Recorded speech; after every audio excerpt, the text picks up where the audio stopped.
สุดยอดหลายบทบาทของน้องธิดาลาวเป็นนักแสดง MV เพลงทั้ง2เพลงค่ายภูศรีวิไล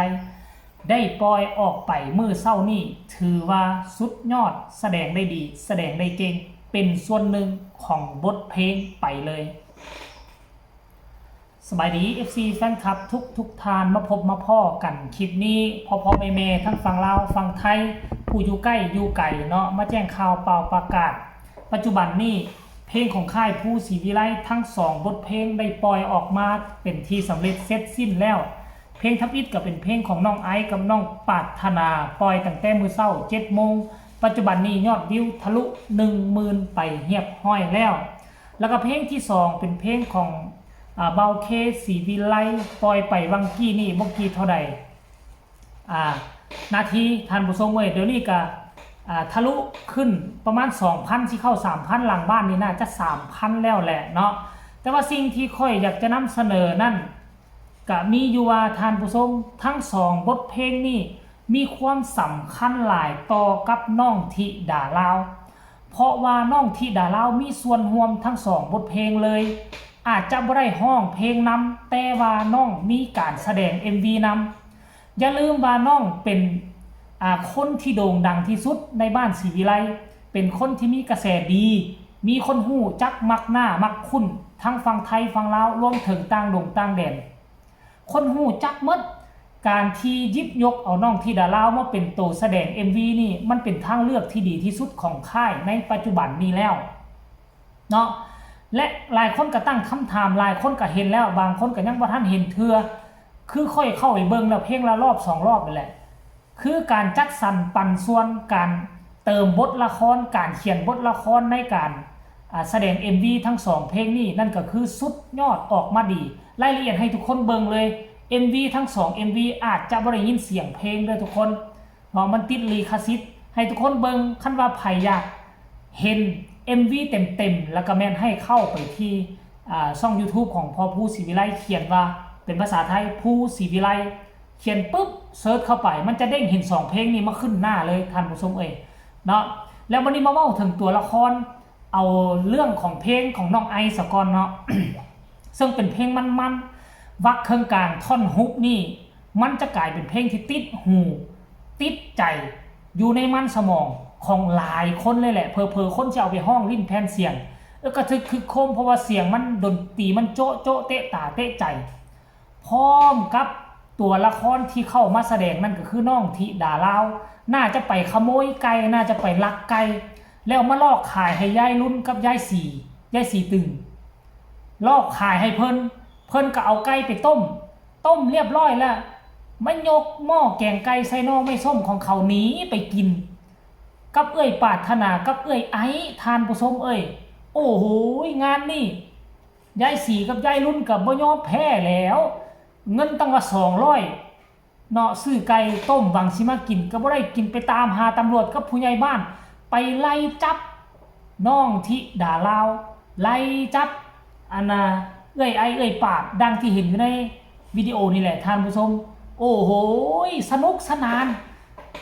กล้าเว้าได้เลยว่าสนุกสนานและ2เพลงนี้นะนอกจากจะมีน้องธิดาลาวอยู่แล้วเนาะเพลงของซิดพีเคนี่กับมี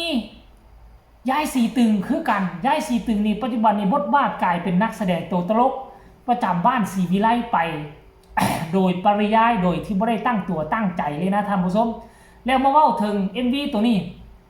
MV ของซิดพีเคก็เช่นเดียวกันเปิดหัวเรื่องมากอะเห็นทั้งแม่เจี๊ยบเนาะเป็นตัวละครเอกแม่เจี๊ยบเป็นตัวละครเอกเปิดมาเห็นแม่เจี๊ยบปุ๊บก็ไล่เข้ามาก็เห็นแดนเซอร์ได้มันนี่แดนเซอร์เนาะบนเพลงแม่เจี๊ยบเป็นเพลงของซิดพีเคเลยเนาะเพลงมีผัวจะตัวอ้ายหันตัวเปิดมาก็เห็นซิดพีเคก็เห็นทั้งน้องปาดเห็นทั้งน้องธิดาลาวพากันเป็นแดนเซอร์เต้นอยู่ที่นอนนาคาเฟ่ตัดแวบออกมาหน่อยนึงก็ชิมาเห็นทั้งแม่เจี๊ยบกับเอ่ยปาดเอ่ยไอไปสวนทุเรียนดังที่เขาเห็นก่อนหน้านี่แหละเห็นพอผู้ศรีวิไลบอกโอ้เจ้าของสวนเพิ่นใจดีเพิ่นแก้ให้กินปอกให้กินเลยผู้ใหญ่ๆดีใจกันกระทึกคือโค้งเป็นที่มาของ MV ตัวนี้แหละทุกคนเลยไป เจอผู้บ่าวสวนทุเรียนแม่เจี๊ยบก็สิเอาผู้เดียวไล่2 คนหนีสันตัวทั้งปาดทั้งไอเป็นสาวน้อยขึ้นใหม่ก็ยังสู้สาวแก่แม่เจี๊ยบบ่ได้ถึงแม่เจี๊ยบควงหน้าควงตาออกไปสั่นหรอกว่าท่านผู้ชมละเมอเพ้อฝันลายละเมอไปละเมอมาลืมเบิ่งทางหัวไปซัดใส่หมากทุเรียนแบ่งง่ายตึ้งจนได้หามกันลุกหามกันหนีดังที่ MV ทุกท่านเห็นนั่นแหละท่านผู้ชมอันนี้คือความสนุกสนานแล้วก็มาเว้าถึงเนื้อเพลงถามว่าเนื้อเพลงทั้ง2เนื้อเพลงนี่โยนไปให้เพลงใดสำหรับค่อยมักเพลงแกงไก่ใส่หน่อไม้ส้มคือมันโจ๊ะกว่าเอาละถึงแม้นว่าแกงไก่ใส่หน่อไม้ส้มมีโอกาสที่จะยอดวิวลื่นไหลดีแต่ค่อยกับบ่ปะบ่ทิ่ม 10PK เด้ค่อยกับเบิ่งให้2รอบแล้วค่อยกับสิเบิ่งอีกตืมเพราะโทรศัพท์ก็มี2เครื่องเด้ก็สิเบิ่งอีกตืมเบิ่งไปแหละให้ยอดวิวมันหมุนไปเนาะท่านผู้ชมช่วยกันคนละไม้ละมือผู้ใดเฮ็ดเวียกไปแล้วก็เปิดไปนำผู้อยากฟังก็ปิดเสียงไว้เปิดให้มันเลื่อนไหลไปก็แล้วท่านผู้ชมพอให้ยอดวิวมันไปยอดวิวนี่มีวิธีเฮ็ดให้เด้อบ่แม่นว่าเพลงจบแล้วก็ตั้งเพลงจบแล้วก็ตั้งมันบ่แม่นแนวนั้นยอดวิวบ่ได้เด้อยอดวิวจะบ่ขึ้น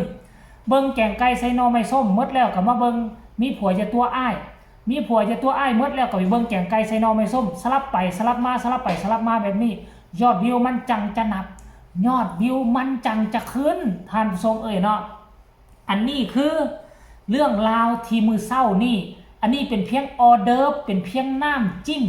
เดี๋ยวอีกจักหน่อยหนึ่ง5 โมงแรงนี่เนาะ5 โมงแรงนี่เจ้าพ่อแห่งค่ายศรีวิไลราชนีของค่ายศรีวิไลกำลังจะเปิดตัวในอีกบ่กี่ชั่วโมงข้างหน้านี่เฮามาลุ้นเบิ่งว่าคืนนึงแสนจะแตกหรือบ่ของเพลงน้องที่ดาลาวแต่สำหรับเพลงของ 10PK กับน้องไอซ์ค่อยเบิ่งละ 10PK นี่อาจจะคืนนึงน่าจะทะลุแสนน่าจะทะลุ 10,000 อยู่ของไอซ์นี่ตามที่ค่อยเบิ่งแล้วมื้อนึงนี่น่าจะทะลุ 2-30,000 ท่านผู้ชมขั้นกรณีว่ายอดวิวมื้อนึงทะลุประมาณ 30,000 นี่ก็เป็นมิติใหม่ของเพลงของน้องไอซ์ได้ท่านผู้ชมแต่ว่ามารุ่นของที่ดาลาวมารุ่นเบิ่งว่าภายใน24 ชั่วโมงนี่แสนจะแตกหรือบอก็ให้ทุกคนตั้งอกตั้งใจเอาไว้ให้ดีเรื่องราวเรานี่มันจะเกิดขึ้นมันก็ขึ้นกับพ่อแม่ให้กำลังอกกำลังใจเข้าไปกดไลค์กดแชร์เข้าไปเบิ่งทั้ง3เพลงนี้ให้กับค่ายศรีวิไลอีดูตนสงสารพ่อผู้แน่ตั้งมกตั้งใจเฮ็ดเนาะลงทุนทุกอย่างเสียเวลาเสียเงินเสียคำมาเฮ็ดเพื่อลูกเพื่อเต้าเฮาในฐานะ FC แฟนคลับต้องพากันสนับสนุนกดไลค์กดแชร์เข้าไปเบิ่งหลายรอบเลยเด้อท่านผู้ชมเลยสำหรับคลิปนี้ก็ขอฝากฝังเอาไว้ซ้ำนี้ก็แล้วกันลาท่านผู้ชมไปก่อนสบายดี